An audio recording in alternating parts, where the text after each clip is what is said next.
भीमसैनिकांना, माझ्या वाघांना माझा सविनय जय भीम.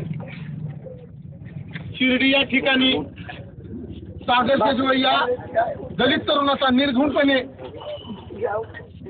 मारून त्याचा जीव गमवावा लागला आहे. आणि त्याचं कारण म्हणजे की त्याच्या मोबाईल फक्त डॉक्टर बाबासाहेब आंबेडकरांची रिंगटोन वाजली.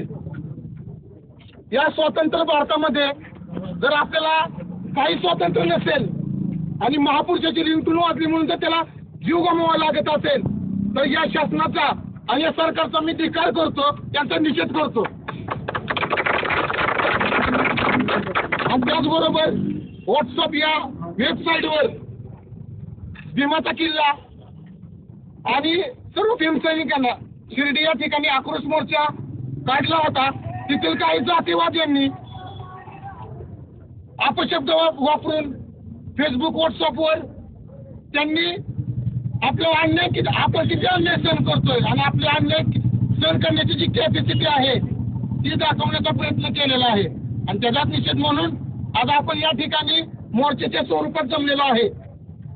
त्या कोत्याला बहिणचोतला माझं एवढं सांगणं आहे.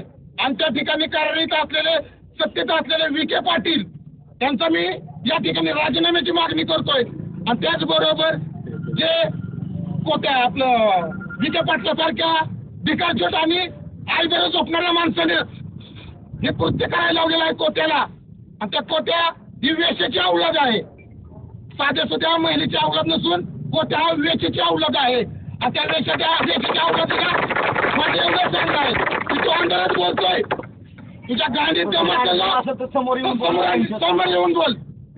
आमच्या 500 महारांचा इतिहास महाराष्ट्रात, भारतात आणि जग प्रसिद्ध आहे. भीमा कोरेगाव या ठिकाणी आमच्या 500 महारांनी 25,000 पेशवे मारले होते. गाडीची दबाई दाखव म्हणा.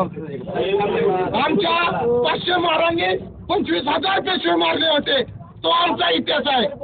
आम्ही आमचा इतिहास विसरलेलो नाही. त्या ठिकाणी हजाराच्या लोकसंख्येत आमची संख्या होती. त्यावेळेस आमची संख्या हजाराच्या संख्येत होती. आता आमची संख्या करोडोच्या संख्येत आहे. आमची संख्या करोडोच्या संख्येत आहे.